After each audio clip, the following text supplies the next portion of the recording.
Hi everyone, welcome to Azad Revenge Stories channel. My name is Brenda Foster, and at 30, I thought I had finally built a life free from my family's grip. I built my career from scratch, pouring everything into a tech startup and turning it into something worth a fortune. I sacrificed time, sleep, and even relationships to get where I am today. But for my family, it was never enough. Last Saturday at a family dinner, my parents leaned in smirking and dropped a bombshell. "Tomorrow, we're moving into your house. No excuses." My sister, lounging beside her boyfriend, nodded as if it was already decided. Their smug faces burned into me, expecting me to roll over like always. I just smiled and replied, "Fine, but don't forget to bring 860K by morning."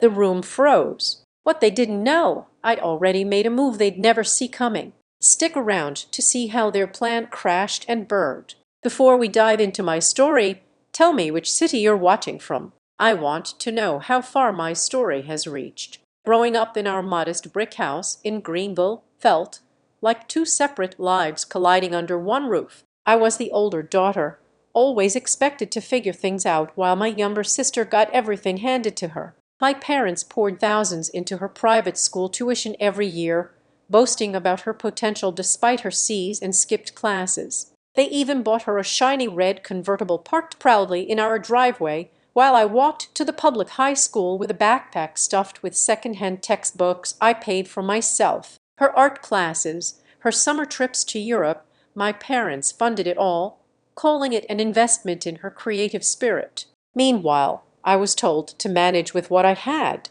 She wasn't just spoiled. She took directly from me. As a teen, she'd borrow my babysitting money, promising to pay it back, but never did. Once she used my parents' credit card to buy a $200 designer jacket, wore it twice, then tossed it in the closet. When I called her out, she smirked. "You're just stingy, Brenda."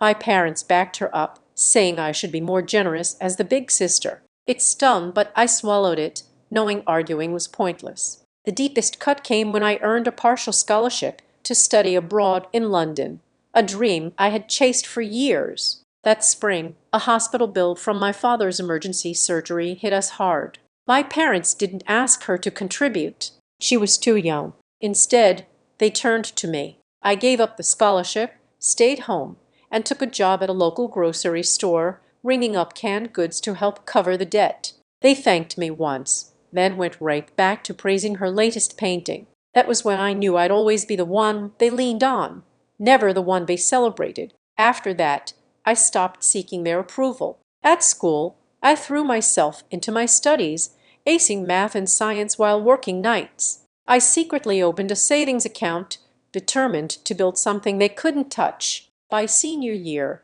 I had saved enough to cover my first semester of college without their help. She, meanwhile, failed half her classes, but still got a graduation party complete with a catered cake I could never afford.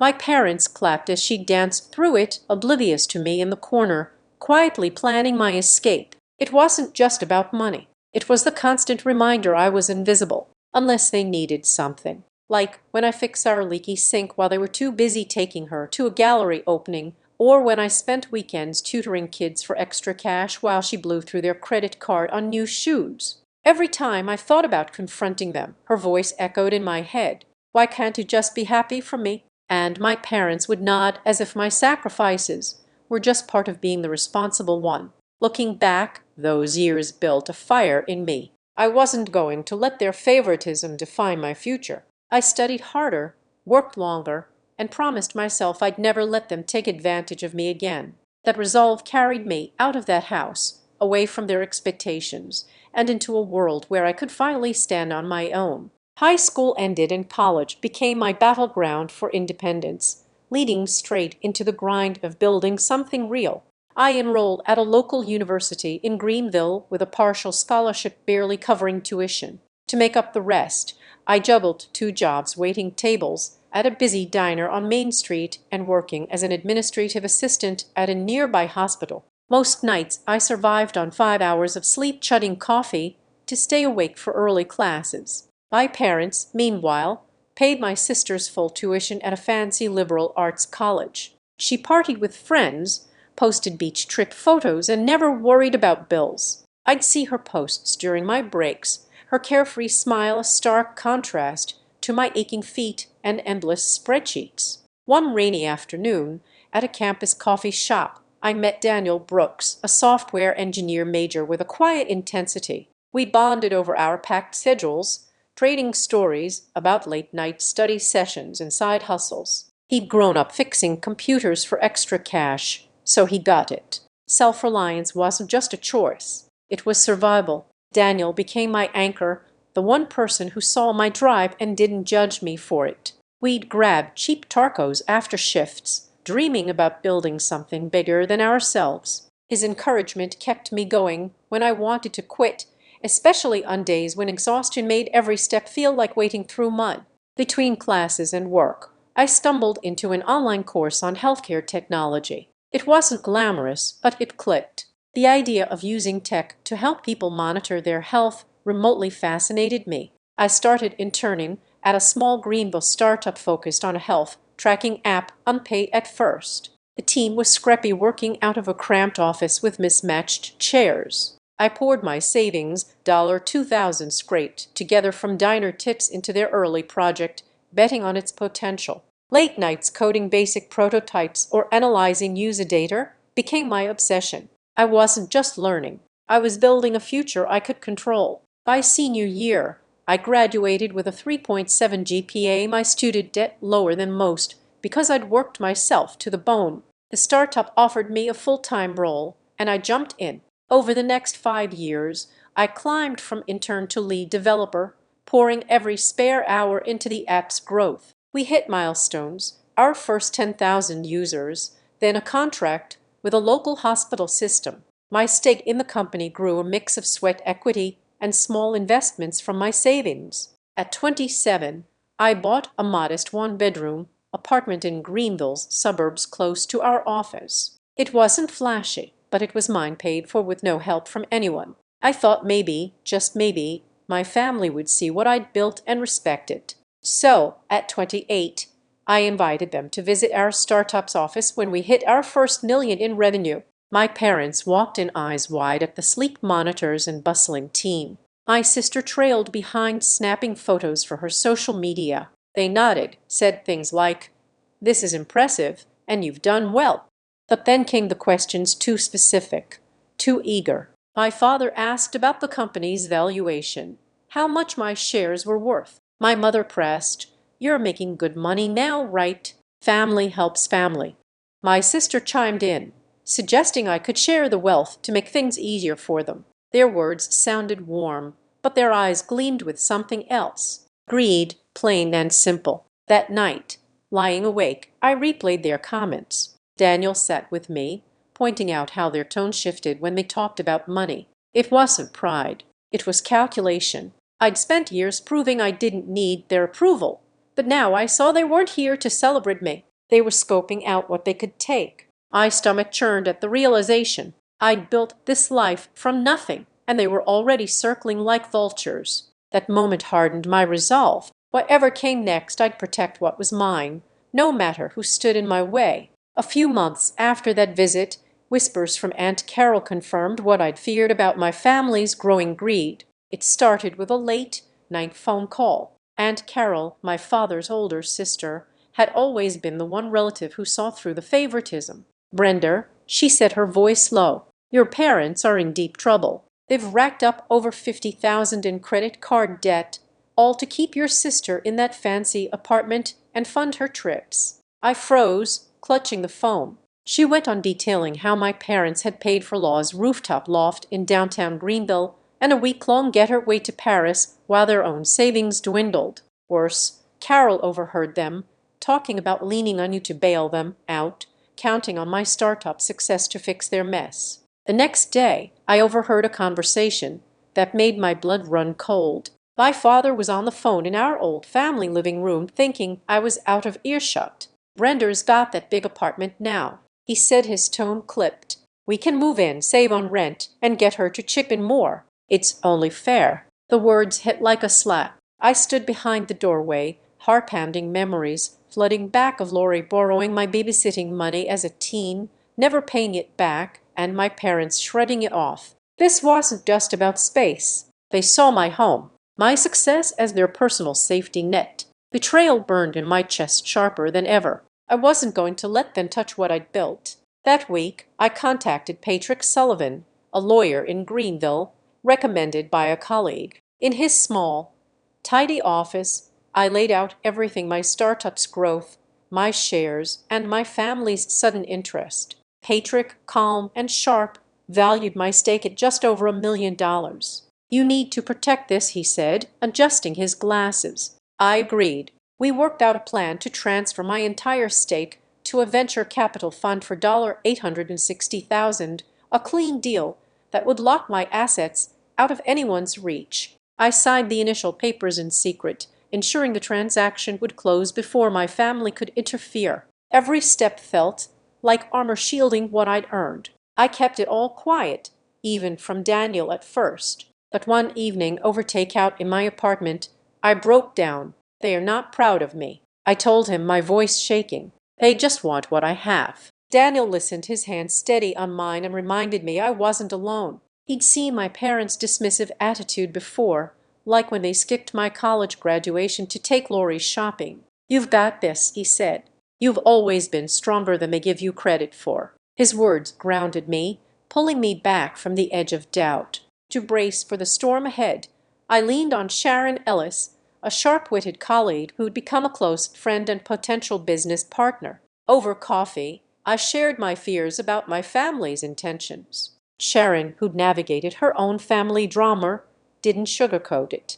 "They'll push harder when they realize you're not budging," she warned. We spent hours brainstorming ways to keep my startup on track, even if my family tried to derail it. Her confidence in our next project, a new health app feature, gave me focus. With Daniel's support and Sharon's strategic mind, I steeled myself for the confrontation I knew was coming. My family thought they could walk all over me, but I was ready to draw a line they couldn't cross. That Saturday evening, at Magnolia's Italian Bistro in downtown Greenville, the air thickened with unspoken tensions. My parents sat across from me, their faces smug as if they'd already won. My sister Lori lounged beside her boyfriend Brian, scrolling her phone with a bored smirk. Daniel sat next to me, his presence steady, while Aunt Carol watched quietly from the end of the table. The clink of glasses and chatter from nearby diners faded as my father leaned forward, his voice low and confident.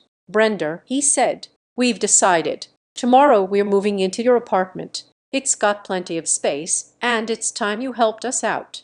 My mother nodded, her lips curling. "It's what families do," she added, as if it were a done deal. I let the words hang, my pulse steady. I'd seen this coming thanks to Aunt Carol's warning and my father's overheard scheming. Smiling calmly, I set down my fork. "That's interesting," I said, my voice even, "because I've already sold that house for $860,000. If you want to move in, bring that amount to the table."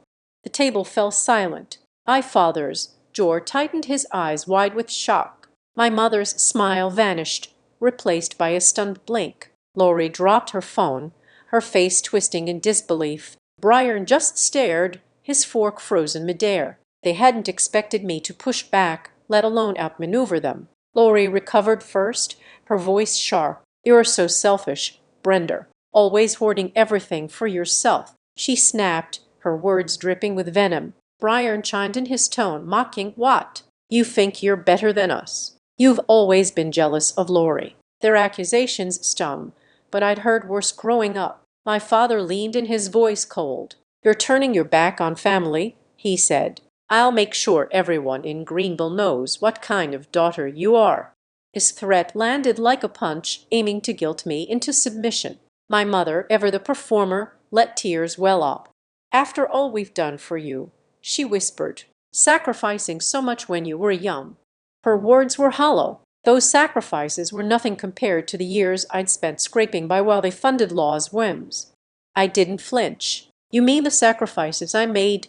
I said, my tone firm, "like giving up my dreams to pay your bills. I'm done being your safety net." The words felt like a release, years of resentment spilling out. Daniel's hand found mine under the table, his grip warm and reassuring, urging me to stand my ground. Aunt Carol, silent until now, gave a subtle nod from across the table, her eyes steady with pride. Their support anchored me as my family's faces twisted anger, shock, desperation. Lori scoffed, muttering ungrateful while my mother dabbed at her eyes, playing the victim. My father's glare promised trouble, but I held his gaze unyielding. They thought they could bully me into giving up my home, my life, but I'd already taken steps to protect it, and no amount of guilt or threats would change that. The fallout from that dinner hit like a southern storm, relentless and soaking everything in sight. By Monday morning, Lori had taken to Facebook and Instagram, painting me as a heartless monster, Brender's too greedy to help her own family. She posted alongside a photo of herself looking teary-eyed. The comments poured in from her Greenville friends, people I'd known since high school. How could you abandon them? One wrote, "Family comes first." Another chimed in. Each notification felt like a jab, and I watched old connections unfriend me, their loyalty swayed by her lies. I wanted to fire back, to tell them about the years I'd carried my family's burdens, but I held back. Engaging would only fuel her narrative. Things escalated a week later when my parents stormed into my startup's office unannounced. I was presenting a new app feature to Rebecca Clean, my boss, when their voices cut through the open plan space. "Where's Brender?" my father bellowed, his face red. "We deserve our share of this." My mother followed, waving her arms, shouting about how I'd stolen their chance at a better life. Rebecca's eyes widened, and my colleagues froze their keyboards silent. I stepped forward, heart racing, and tried to calm them. "This isn't the place," I said, my voice low but firm. They didn't budge, demanding I do right by family. I had no choice but to call security. 2 guards escorted them out as my mother yelled, "You'll regret this, Brender." The humiliation burned, but I stood tall, refusing to let them sabotage my work. Back at my apartment, I met with Patrick Sullivan, the lawyer who'd handled my share transfer. He reviewed the paperwork, confirming the $860,000 deal was airtight. "They can't touch it," he said, flipping through documents. "No grounds for a lawsuit." I exhaled relief, mixing with exhaustion. Later, Aunt Carol called, her voice heavy. She'd learned my parents had taken a second mortgage on their house to cover more of Lori's expenses. "New furniture, another trick. They're drowning," she said. "And they're blaming you." I shook my head, the weight of their choices settling in. They built their own mess. I wasn't going to clean it up anymore. That week, I made a choice. I blocked my parents' numbers, Lori's too. No more calls, no more texts. The decision felt like cutting a rope that had been strangling me for years. I turned my focus to Sharon Ellis, my colleague and friend, who was ready to launch our next project, a health app upgrade with real potential. We spent late nights at her place sketching out plans, her sharp ideas pushing me forward. "You're free now," she said one evening, handing me a coffee. "Don't let them drag you back." Her words sank in, and for the first time in weeks, I felt lighter. The storm was still raging, but I was finding my way through, surrounded by people who valued me for me, not for what I could give them. 6 months on, as Daniel and I unpacked boxes in our new place on the edge of Greenville, the weight of the past finally lifted. We tied the knot in a quiet ceremony at a local park. Just us, a few close friends, and Aunt Carol beaming from the front row. No lavish reception, no drama, just a simple vow to build a life rooted in mutual respect and independence. Our new home, a cozy 2-bedroom with room for a future family, felt like a fresh start. We spent evenings arranging furniture, laughing over takeout, and planning a life that was ours alone, free from the expectations that had once chained me. With Sharon Ellis by my side, I poured most of the $860,000 transfer from my startup shares into a new venture, an advanced health app focused on mental wellness tracking. Sharon's knack for strategy and my coding skills meshed perfectly. Within months, we launched the app, gaining traction with local clinics and hitting a profit milestone faster than expected. We hired 3 new developers from Greenville, their enthusiasm reminding me why I love this work. Every late night at the office, every breakthrough felt like proof that I'd made the right call, betting on myself instead of letting my family drain me. Meanwhile, my family faced the consequences of their choices, and Carol, still my only link to them, shared the updates.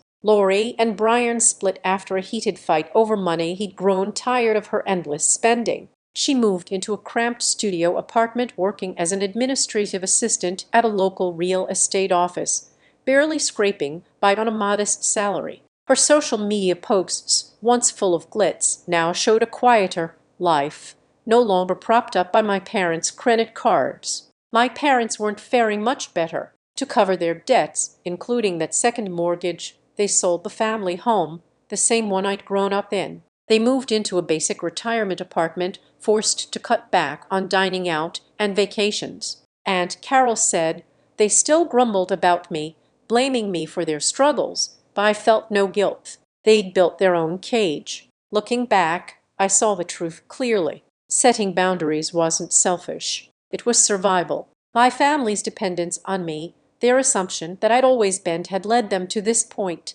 I'd spent years carrying their weight, from teenage sacrifices to bailing them out of hospital bills. But no more. Cutting them off freed me to build a life surrounded by people who valued my effort. Daniel with his steady support, Sharon with her fierce partnership, and Carol with her quiet strength. As I sat in our new home, watching Daniel hang a photo from our wedding, I felt a peace I hadn't known before. The scars of their betrayal lingered, but they no longer defined me. I'd chosen freedom, and it was worth every fight. I invite you to subscribe to the Azad Revenge Stories channel, like this video, and support me further by hitting the hype button so the story in this video can be heard by many more people. Thanks to all.